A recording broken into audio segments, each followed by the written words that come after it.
Welcome to the Tuesday Nighters. Welcome to the book club. Welcome to the suggestion box. Book club number 127, suggestion box number 151.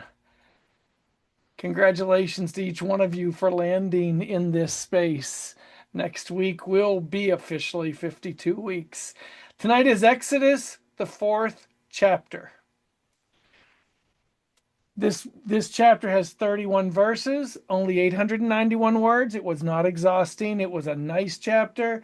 I will tell you this made a lot of sharp left and right turns. I'm not going to touch on many of those in this preview, but I noted that we went some different directions very, very quickly with some of the interactions. And for me, that made it even more enjoyable. We closed out Exodus 3 last week, moved away from Moses' interview, if you will, with God. And despite Moses trying not to get the job, it seems he landed it. And he would serve the role of Israel's rescuer. We go to this chapter, Exodus 4, and we find out the discussion with God goes on. And now the discussion has to do with his job responsibilities. What doesn't change at all is Moses continues to outline his deficiencies, which I think he's trying to utilize that they might disqualify him from the role that God intends for him. I don't think he's trying to get out of responsibility. I think he's just showing that he doesn't believe himself to be worthy of such a great calling. Seems fixated, if you will, on proving that God has simply chosen the wrong person, which is an amazing approach when we see it in the Word. And I want you to take a step back and see if you haven't done the same with God at different times. When you may feel compelled or called or prompted to do something, maybe your first pushback is, "Who am I?" Much as Moses asked. And maybe we are as bold in saying something like that, as brazen as Moses was. So we want to consider this story and what it shows in such obvious ways when it may not seem so obvious to us, because our case might be, "But I'm not deserved." I think Moses is trying to make that same case. So his new pushback seems here in this fourth chapter seems to show God that he lacked the persuasiveness needed.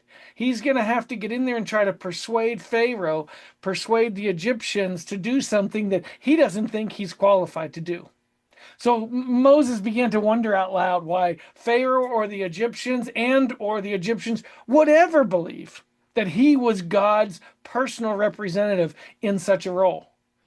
What God did next, after Moses uttered those words, he shows us, not just Moses, but shows us how he works with each one of us individually.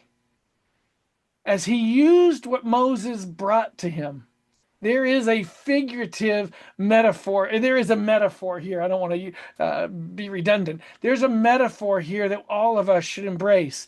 God is able to utilize what we bring to him. So I want you to keep that in mind, even as you follow this story, that he does the same with you. It's in this example, Moses had carried a rod with him. God instructed Moses to promptly discard it. And as the rod struck the ground, it turned into a serpent. And if you read the word closely, you'll see it frightened Moses.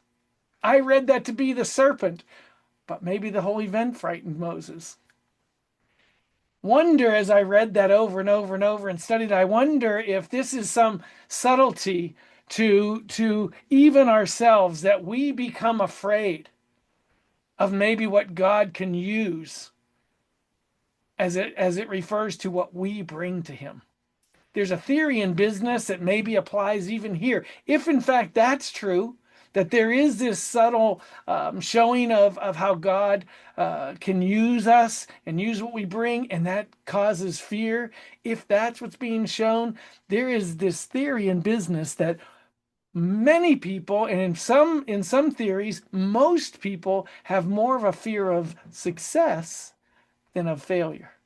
And I wonder if Moses wasn't at least tempted by those thoughts. Moving on. Then God told Moses, to thrust his hand into his robe. Again, think of this whole scenario from Moses' perspective. And these are all signs and showings that Moses was faithful, obedient, compliant, even submissive to everything God was saying. I don't know that he understood it. I don't know that he agreed with it based on his return of words and thoughts. I don't know any of those things, but he was listening. Threw his hand in his robe, pulled his hand out as he was instructed to do, and it looked as if he had leprosy on his hands. So God said, now do it again.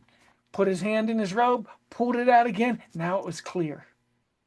This is the second show that he's giving to Moses to show to Pharaoh, to prove to him that he is with God. Then God told him to scoop up some water out of the river and pour it on the land. Moses did that as well. And the water that he poured on the ground turned to blood. Much unlike the movies we've all seen where it seems the river itself turns to blood. That's not how this story went at all. But that water that hit the ground turned to blood again. Showing number 3, evidence number 3, that God was with Moses. Even in spite of all this, even in spite of seeing this, being the witness himself to it, Moses wasn't done listing, itemizing the things that he was trying to utilize to show that he was the wrong person. So he brought up then that he was slow of speech. Many say that meant he was a stutterer. I don't know. But I have read that in multiple historians' records that maybe he was a stutterer. He seemed to still be asking the same question he asked at the very beginning. Who am I? Now you're asking me to speak to Pharaoh. I can't even get the words out. Seems that he didn't feel that there was an audacity to the negative pushback that he was suggesting to God, but it seemed God did. I think God was exhausted at this point with Moses' pushback. The word says that the anger of the Lord was kindled against Moses. Wonder if God simply wanted to say, because I said so. Those of you who are parents of young ones, maybe, I don't think we ever uttered that, but the temptation to say that to a child who keeps saying, why, but why, but why? Because that's what Moses was saying. But why, but why? Because I said so. Instead, in essence, God said, isn't Aaron the smooth talker, your brother? You're coming to me with your hindrance to being able to speak to him. Don't you have your own answer right before you? Isn't Aaron the Levite gifted in speaking? Call him in. So it seems that Moses finally relented, saw that the futility of his resistance was not going to help, and he appeared to accept his role. He went to his father-in-law, Jethro, to clear his schedule and say, these are my plans. Moses gathered his family. He packed them up. He prepared them to travel to Egypt with him. And he even was directed to have his wife circumcise his son, which it seems God was pretty upset with Moses for not doing that earlier. And once all of that was done, it seems they were ready to go. Now, in this readiness, God had one last thing to tell Moses. And oh, by the way, Pharaoh is not going to receive any of this. He's not going to give in to any of this. Okay? It doesn't throw your rod on the ground. Put your hand in your robe to put the water on the ground. Pharaoh is not going to relent. God said, I am going to harden his heart. But I think what God was telling him in my interpretation is these things are going to cause Pharaoh. You think you resisted Moses? These things are going to cause Pharaoh to push back. And his heart's going to be hardened. He's going to reject all of Moses' appeals that he will just release Israel. He's not going to do it, said God. So everything God had told him to do, it's not going to work. Everything he's told Aaron to say, it's not going to work. So he finally said to tell Aaron, to tell Pharaoh that Israel, who he had enslaved, was actually God's firstborn. And he used that to act as an analogy so that he could then say to him, and so the trade-off for my firstborn will be your firstborn, a foreshadowing of what's to come in the chapters to come. So as we end this chapter, Aaron meets Moses. Moses tells Aaron the plan. Aaron tells the Israelites a plan because they go and meet in Egypt, tell the Israelites a plan. Everyone's aligned now.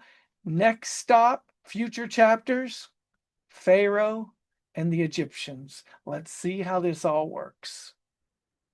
Message tonight is, whoever said God's work was easy? This is what we're in. This is what we've accepted. This is our callings.